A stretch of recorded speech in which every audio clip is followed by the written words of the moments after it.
ABC News by ex-CIA spy John Kiriakou. The topic was waterboarding. Kiriakou came out in an un-CIA-like fashion and proclaimed that waterboarding is torture.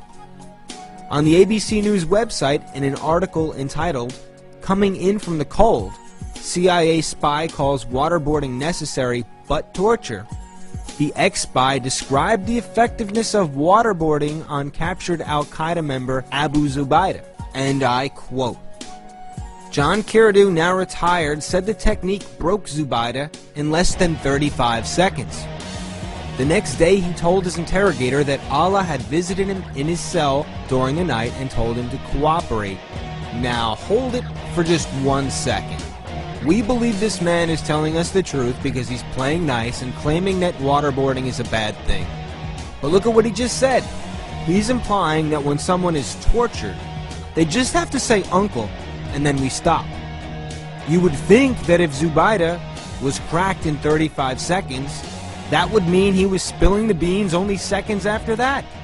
As in, okay, fine, I'll talk, please, no more, no more. Not, oh my goodness, I'm glad you stopped. I didn't like that very much. I guess I'll go get some sleep, and I'll think about maybe telling you something tomorrow. And if we are to believe that it was indeed the waterboarding that broke him, then why would he bother telling his interpreter that Allah had visited him in his cell during the night and told him to cooperate? His interrogator knew he was waterboarded.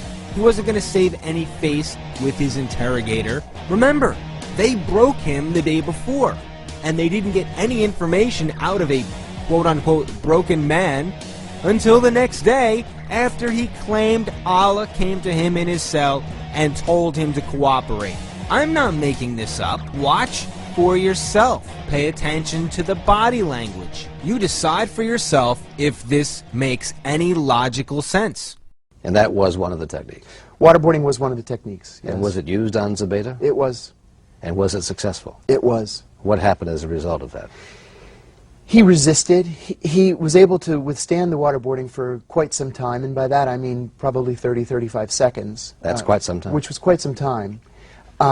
And a short time afterwards, in the next day or so, he told his interrogator that Allah had visited him in his cell during the night and told him to cooperate because his cooperation would make it easier on the other brothers who had been captured. And from that day on, he answered every question just like I'm sitting here speaking to you.